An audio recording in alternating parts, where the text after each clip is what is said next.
Remember when a song came out and nobody paid it any mind? The radio barely played it, record stores couldn't give it away, and even the artists themselves thought they had a dud on their hands. But then something changed.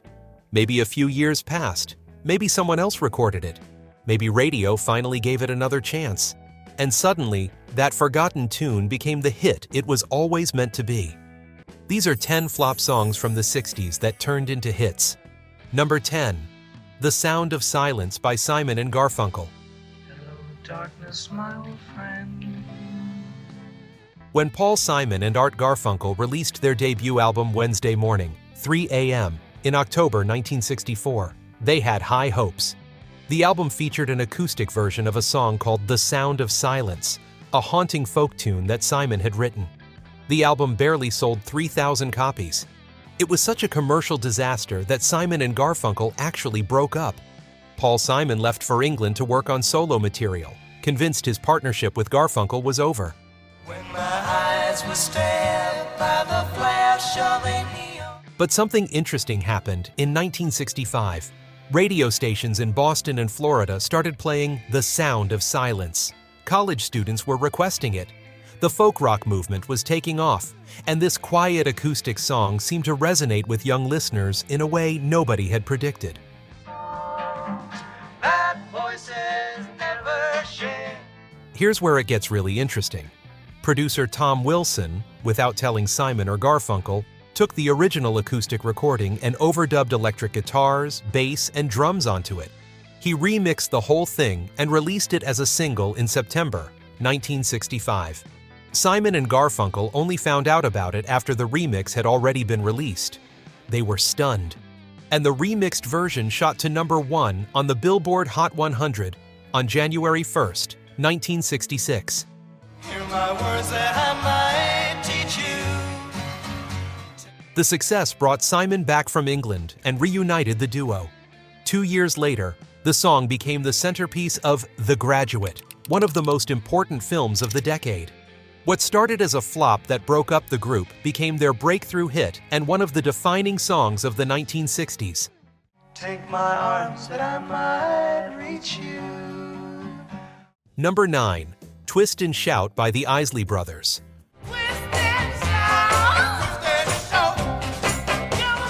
The Top Notes recorded Twist and Shout first, back in February 1961. Phil Spector produced it at Atlantic Studios. It went absolutely nowhere.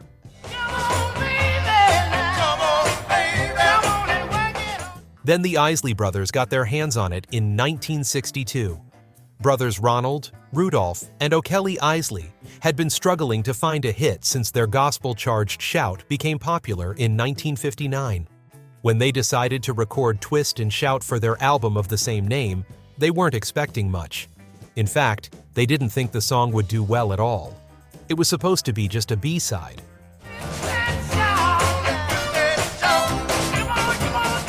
Producer Burt Burns reworked the arrangement completely.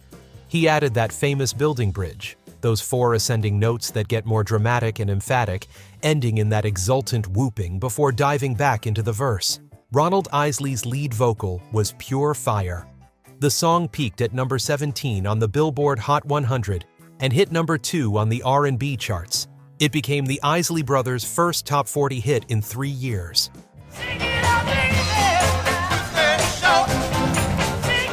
The Beatles heard the Isley Brothers version and fell in love with it.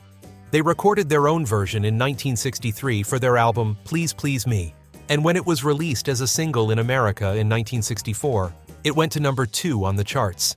The Beatles version became so iconic that many people don't even know it was a cover. But without the Isley Brothers resurrecting that failed Top Notes recording, we might never have heard it at all.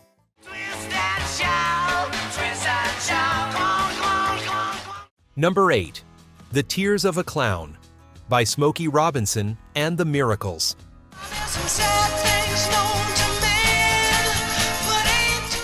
In 1966, Stevie Wonder and producer Hank Cosby wrote an instrumental track with elaborate woodwind flourishes. They brought it to the Motown Christmas party and gave it to Smokey Robinson, hoping he could come up with lyrics. Robinson listened to it and thought it sounded like a circus.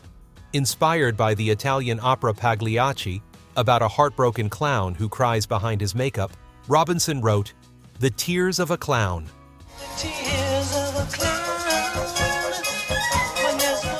The song appeared as the last track on the Miracles' 1967 album, Make It Happen. Nobody at Motown thought it was hit material. Not Smokey Robinson, not Stevie Wonder. They didn't even consider releasing it as a single. It just sat there on that album for 3 years, buried at the end, unheard by most people.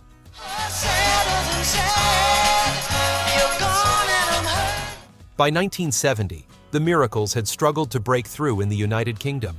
Their British distributor was frustrated and looking for something, anything, that might work. He asked Karen Spreadbury, head of a Motown fan club in England, to pick a song from the Make It Happen album to release as a single. She chose The Tears of a Clown.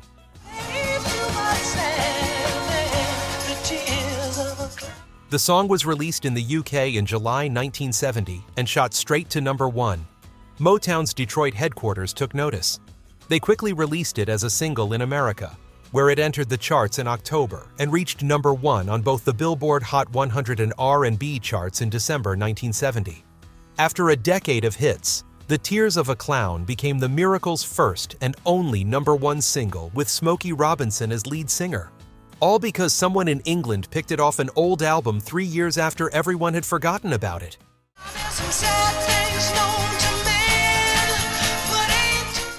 Number 7. Suspicious Minds by Elvis Presley.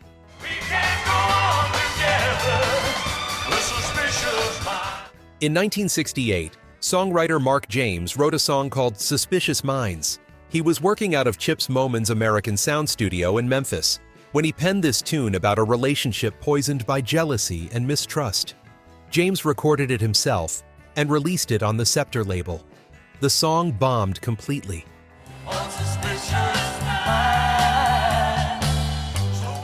But producer Chips Moman heard something in that song that others had missed.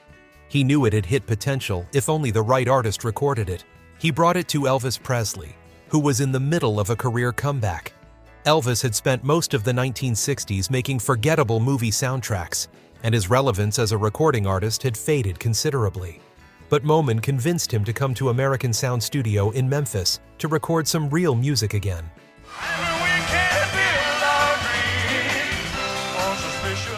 The sessions took place between 4 and 7 in the morning, an unusual time that created an unusual atmosphere.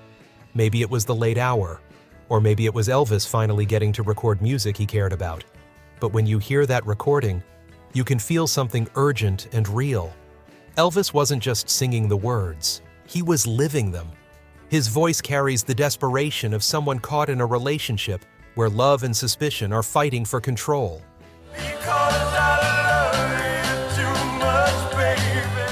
Suspicious Minds was released in August 1969 and went straight to #1 on the Billboard Hot 100 in November. It became Elvis's first #1 hit in 7 years and his last #1 single before his death in 1977.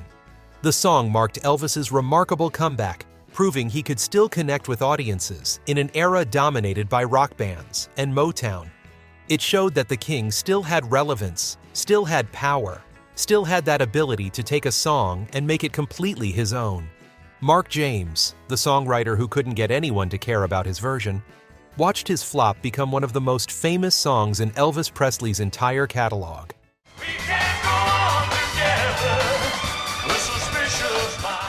Number 6. Nights in White Satin by the Moody Blues.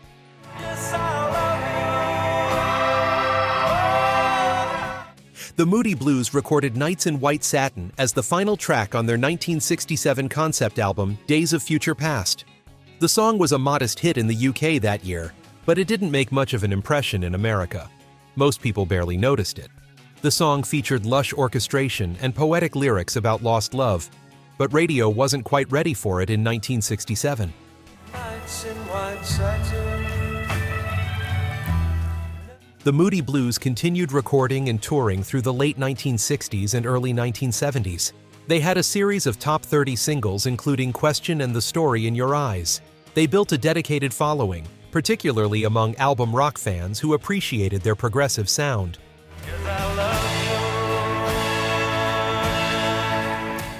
In 1972, 5 years after the original release, Deram Records decided to reissue Nights in White Satin as a single. This time, America was listening. The song climbed all the way to number 2 on the Billboard Hot 100 and became the band's signature tune. That haunting melody, those soaring strings, that spoken word poetry at the end, it all finally found its audience. Sometimes a song just needs time to find the people who are ready to hear it.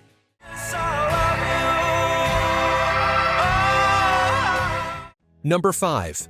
Layla by Derek and the Dominoes.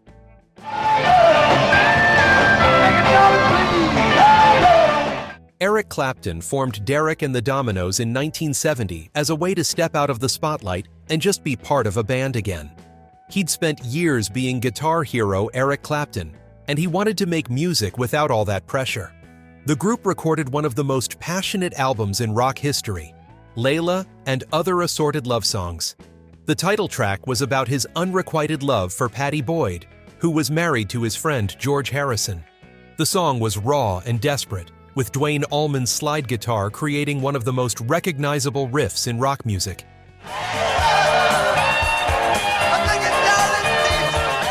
The recording sessions were intense. Clapton was pouring his heart out about a love he couldn't have, and Allman's guitar work matched that intensity note for note. The song had 2 distinct parts: the fiery, passionate first section built around that unforgettable riff, and then a beautiful, melancholic piano coda that drummer Jim Gordon had written. Together, they created something that felt both urgent and timeless.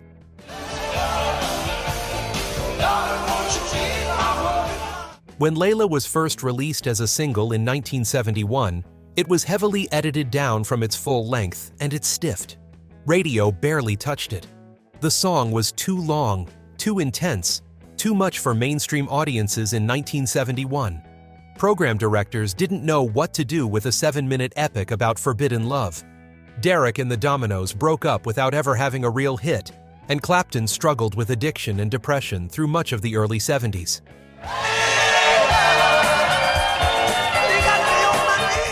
A year later, in 1972, Layla was re-released in its full 7-minute and 10-second length on the History of Eric Clapton compilation album.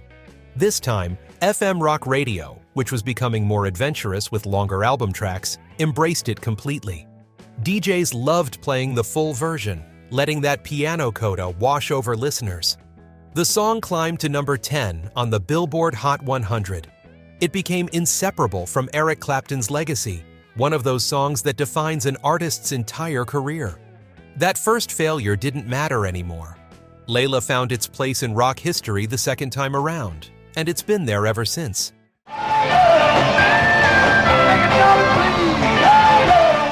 Number 4. Monster Mash by Bobby Boris Pickett and the Crypt Kickers.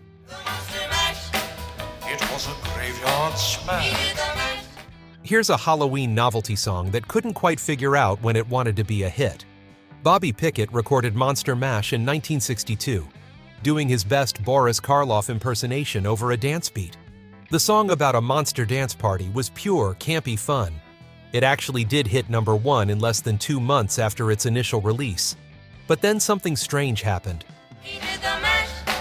He did the monster from my love. 8 years later, in 1970, Monster Mash recharted and hit number 91 on the Billboard Hot 100. Then, in 1972, it came back again and peaked at number 10. The song became a perennial Halloween favorite, returning to the charts year after year like a zombie that wouldn't stay buried. What started as a novelty hit turned into a genuine cultural institution, proving that sometimes a flop can happen to a hit, and then the hit can happen all over again. They played the monster mash.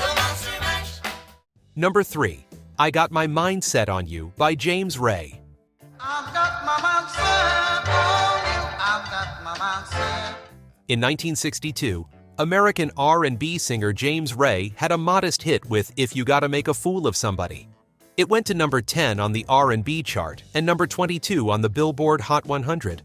But when he recorded a song written by Rudy Clark called I've Got My Mind Set on You, it went nowhere. The song disappeared without a trace, just another forgotten B-side from the early 60s. I've got my mind set on you. I've got my mind set. 25 years later, in 1987, George Harrison was looking for material for his album Cloud 9. He remembered that old James Ray recording and decided to cover it.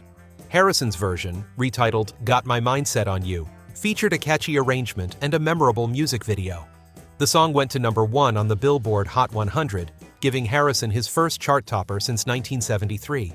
James Ray's forgotten flop became a massive hit because, as everyone knows, if you want a song to be successful, give it to a Beatle. I got my mind set on you. I got my mind set. Number 2, Space Oddity by David Bowie. This is ground control to Major Tom. David Bowie released Space Oddity in July 1969, timed to coincide with the Apollo 11 moon landing. The BBC even played it during their coverage of the historic event. The song about Major Tom floating in his tin can was quirky and theatrical, unlike anything else on the radio. It featured that distinctive opening with the strange synthesized countdown, and Bowie's ethereal vocals creating a sense of isolation and wonder in outer space. You really made the grade. The song was a modest hit in the UK, reaching number 5 on the charts. British audiences were intrigued by this unusual artist with his space-age sound. But in America, it barely registered at all. Most people had no idea who David Bowie was. American radio didn't know what to make of this odd British singer doing a song about an astronaut who decides not to come back to Earth. It was too strange, too different, too ahead of its time. This is Major Tom to ground control. The song drifted through space for a few years, occasionally played on progressive rock stations, but never breaking through to the mainstream. Bowie continued working, experimenting with different sounds and personas, searching for the right combination that would connect with audiences. Then, in 1972, he created Ziggy Stardust, the alien rock star character that made him a superstar almost overnight. Suddenly, David Bowie was everywhere, and people wanted to hear everything he'd ever recorded. This is Major Tom to ground control. In 1973, after Bowie had become a genuine star with Ziggy Stardust and the Spiders from Mars and Aladdin Sane, RCA reissued Space Oddity. This time, American audiences were ready for it. The song cracked the US Top 15, finally finding the American audience it had missed 4 years earlier.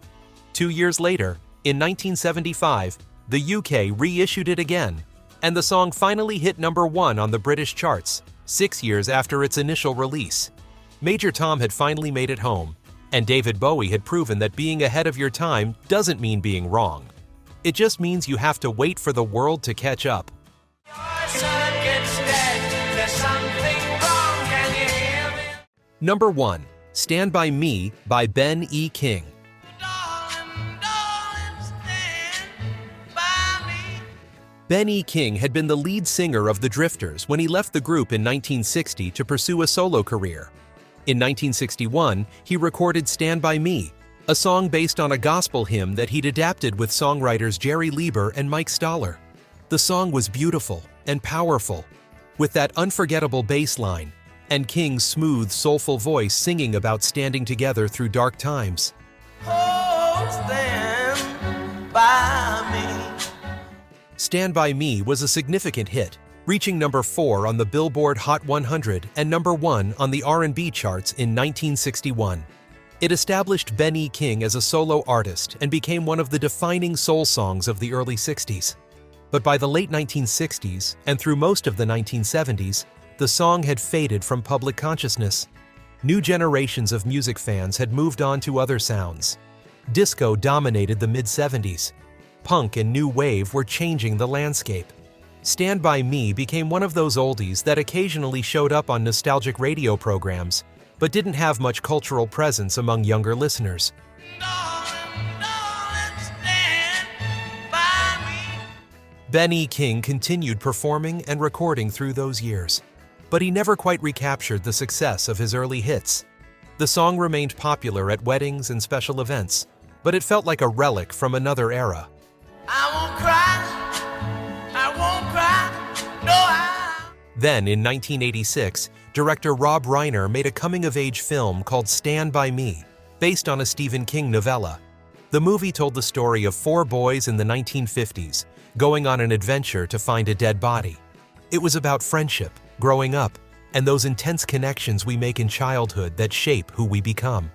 Reiner chose Ben E. King's original 1961 recording as the title song and featured it prominently on the soundtrack.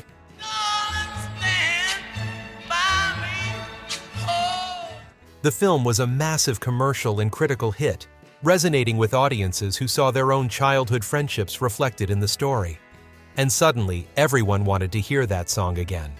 Atlantic Records re-released Stand By Me as a single in 1986, 25 years after its original release.